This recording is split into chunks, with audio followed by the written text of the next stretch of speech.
Rain clouds gathered above the city that afternoon, but outside Mercy General Hospital, the storm had already begun.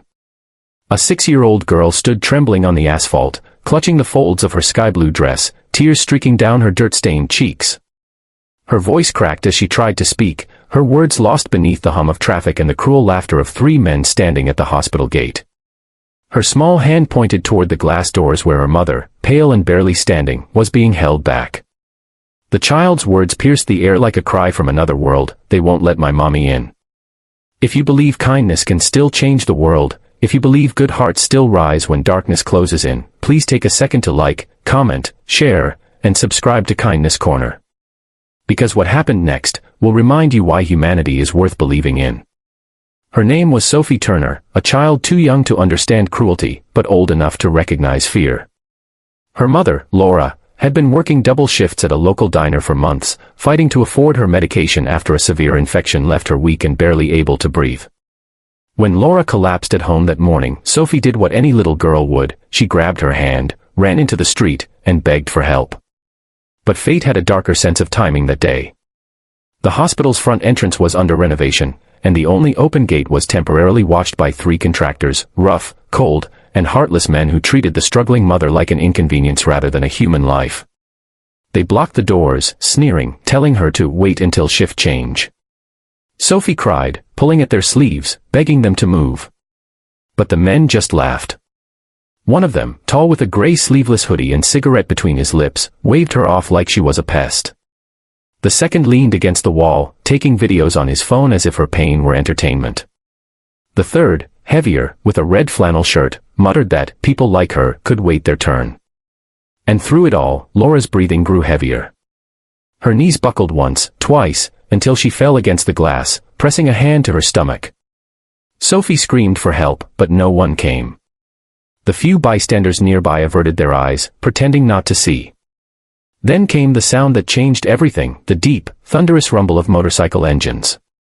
Sophie turned, startled, as 5 bikes rolled slowly down the street. The noise made the thugs glance over, but they didn't pay much attention until the riders parked just a few meters away. The engines fell silent, and all that remained was the rhythmic clicking of cooling metal and the echo of heavy boots hitting pavement. At the front of the group was a man built like iron and time itself, Ryder Callan, late 40s, weathered by years of road and storm. His beard was streaked with gray, his arms inked with memories of battles fought and brothers lost. The black leather vest he wore bore 2 simple patches, Hell's Angels and RL.CHLLS. His eyes, sharp and cold, scanned the scene, the crying child, the men at the gate, the woman collapsing by the glass. For a long second, no one moved. Sophie took a step forward, wiping her tears, her voice trembling. "Please," she said, "those men won't let my mommy in the hospital." Ryder crouched down in front of her, his leather creaking as he met her eye to eye. The child's trembling reflection shimmered in his mirrored sunglasses. Then, quietly, he stood, and the look in his eyes changed everything. Without a word, he handed his gloves to one of his men, turned toward the hospital, and began to walk. The others followed, spreading out like a storm front moving over a field. The 3 thugs froze. Their laughter died mid-breath.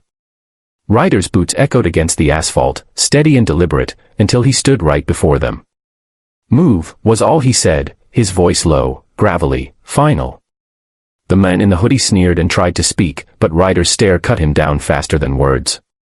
Behind him, his brothers stepped closer, their tattoos gleaming under the sun, their faces unreadable. The largest of them, a bald giant named Mace, rested one hand on a parked motorcycle, silent, but every muscle tense. The second, younger biker with long brown hair, folded his arms and tilted his head, waiting. It didn't take long. The thug stepped aside, muttering excuses, eyes avoiding contact. Ryder nodded once toward Laura, still kneeling by the glass, and gently lifted her arm over his shoulder. "She's going in," he said quietly. The automatic doors slid open without another sound. Inside, the staff rushed to help. Nurses appeared with stretchers, doctors shouted instructions, and Sophie ran beside her mother, holding her hand until she disappeared behind the curtains of the emergency ward. Outside, the bikers stood guard, silent sentinels under the noonday sun. When Ryder finally walked back out, Sophie ran straight into his arms. She was crying again, but this time from relief. "Thank you," she whispered. He smiled faintly, brushed her hair back, and told her, "You're braver than most grown men I know." He didn't stay long, just long enough to make sure Laura was safe. Before he left, he placed a folded $20 bill in Sophie's hand. On it, written in pen, were 3 words, "For Mom's medicine." As the engines roared to life again, the hospital staff stood at the windows, watching in silence. No one would forget that moment, not because of the leather jackets or the noise of the motorcycles, but because they saw something pure that day. In a world that often turns away from pain, 5 men stopped. And in stopping, they changed a life. When Laura woke up later that evening, Sophie was by her side, clutching the note like a treasure. "Who helped us?" she asked softly. Sophie smiled and said, "Angels, Mommy. Hell's angels." If this story touched your heart, if you believe kindness can come from where you least expect it, please like, share, and subscribe to Kindness Corner, where real stories of compassion remind us what humanity still means. Before we end, tell us in the comments, what would you have done if you were there that day? Because sometimes, one act of courage is all it takes to change someone's forever.